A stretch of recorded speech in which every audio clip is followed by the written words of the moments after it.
Shalom Aleichem, bienvenue donc dans notre rubrique consacrée au couple. Alors, on a intitulé ce cours de peur qu'un autre l'apprenne. De quoi il s'agit?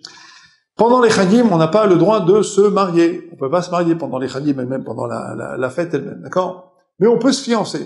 On peut tout à fait se fiancer. Et alors, nos sages nous disent pourquoi. Shema ikadmenu acher.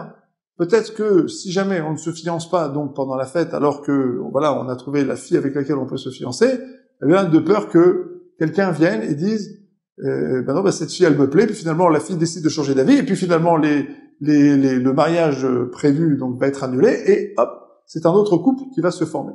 À partir du moment où un garçon et une fille se sont rencontrés, et ils ont décidé de convoler en juste noces, ils ont décidé de se marier, ils peuvent se fiancer pendant la fête. Shema ikadmenu acher, de peur que quelqu'un d'autre ne vienne et fasse, en quelque sorte, rencontre cette fille, et qu'un autre couple se forme, et puis finalement que le premier couple ne soit annulé. Alors, pourquoi est-ce que on ne se marie pas à ce moment-là? Eh bien, tout simplement parce que on n'est pas un rêve, on peut pas mélanger simcha et simcha, on peut pas confondre deux smachot, deux joies différentes. Il y a la joie de la fête, il y a la joie du mariage, chacune vient en son temps. Alors, ce qui est intéressant dans cette histoire, c'est finalement cette idée qu'on peut se fiancer pendant la fête. Les fiançailles, c'est pas comme le mariage. Les fiançailles, on peut les faire pendant les 7 jours de fête. Pourquoi? Parce que c'est une joie qui n'est pas du même ordre que celle du mariage. Pourquoi?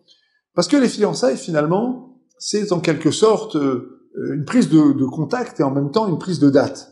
D'accord? C'est-à-dire qu'on a décidé de se marier, donc on a décidé maintenant qu'on va avancer ensemble, donc maintenant voilà, c'est bon, on va fixer une date à partir de laquelle notre vie de couple va commencer. Mais les fiançailles, c'est autre chose. Ça n'est pas encore la joie du mariage, la joie de la construction du couple.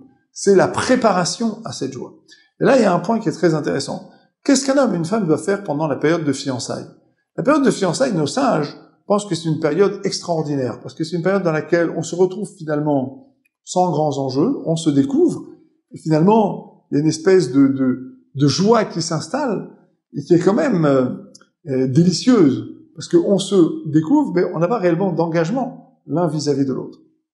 À quoi sert la période des fiançailles et à quoi sert la période de préparation du mariage? Pourquoi cette période, elle peut démarrer pendant les Chagim? Nos sages, en fait, veulent nous expliquer qu'il y a plusieurs niveaux de joie. La joie des Chagim, la joie des fêtes, c'est une joie dans la relation avec Hachem. La joie du mariage, c'est la joie de la construction avec le conjoint, la conjointe. On va construire une espèce de mishkan, de temple portatif en bas. Ça va être la maison. On va devoir beaucoup travailler pour construire. D'accord? Mais les fiançailles, c'est autre chose. Les fiançailles, c'est une découverte. Pendant la période des fiançailles, on se voit régulièrement, on discute, on se découvre, on apprend à commencer à se connaître, et c'est très intéressant parce que c'est une période dans laquelle finalement on n'a pas réellement de contact, c'est une période dans laquelle on discute, on parle, on échange, en quelque sorte un peu gratuitement. Et ben, cette période, elle est nécessaire. Pourquoi?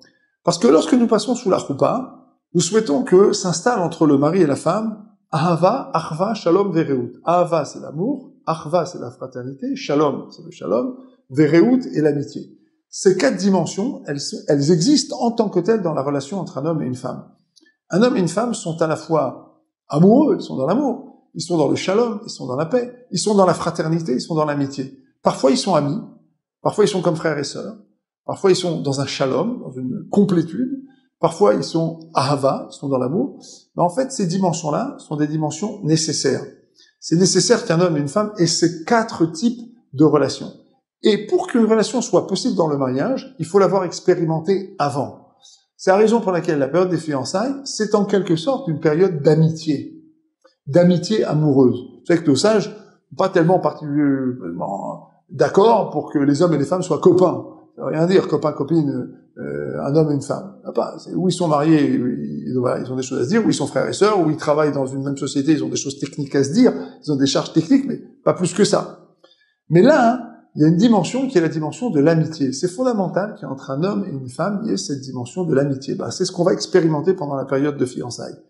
C'est la période copain-copine. C'est le délice de rencontrer finalement la relation copain-copine. Dans une perspective vraiment toujours de construction, comme toujours nos sages le veulent, que toutes ces relations soient des relations qui débouchent sur quelque chose, qui construisent l'individu, qui apportent quelque chose de constructif et de fort à l'individu. Alors qu'est-ce que ça va amener, cette relation d'amitié? Ça va amener à la fois une relation de connivence, de complicité, et en même temps de respect. Et ces ingrédients-là, la connivence, le respect, la complicité, c'est fondamental. Parce que dans un couple, bien avant que le couple ne fusionne dans l'intimité, il y a la relation de connivence, de complicité et d'amitié. Et souvent, les gens se focalisent sur l'intimité du couple, alors que bien avant l'intimité, il y a ça. Il y a d'abord le degré d'amitié, le degré de compréhension, le degré finalement de complicité entre un homme et sa femme. Eh bien ça, c'est ce qu'on va fabriquer dans cette période. Alors voilà, avec ça on peut comprendre pourquoi pendant les chagim, pendant les fêtes, on peut se fiancer. Tout simplement parce qu'on commence à construire son couple, et on commence à le construire sur quelque chose de fondamental qui est la complicité. D'accord? Et ça, de ça je dis, il n'y a pas de problème. On peut construire ce genre de relation pendant les chagim, pendant les fêtes. Ça ne va pas nous empêcher de nous concentrer sur la joie qui est propre à la fête elle-même, et puis ça nous permettra d'aller lentement mais sûrement vers le mariage. En tout cas, une chose est fondamentale, et ça c'est ce qu'on peut tirer de ce que je suis en train de dire ici, fondamental de connaître cette période dans la relation entre l'homme et sa femme, entre la femme et le mari, donc une relation de complicité, une relation d'amitié, parce que cette relation-là, c'est une relation qui prépare à la fusion dans le couple, et c'est une dimension fondamentale qui doit exister dans la relation entre un homme et sa femme. À très bientôt.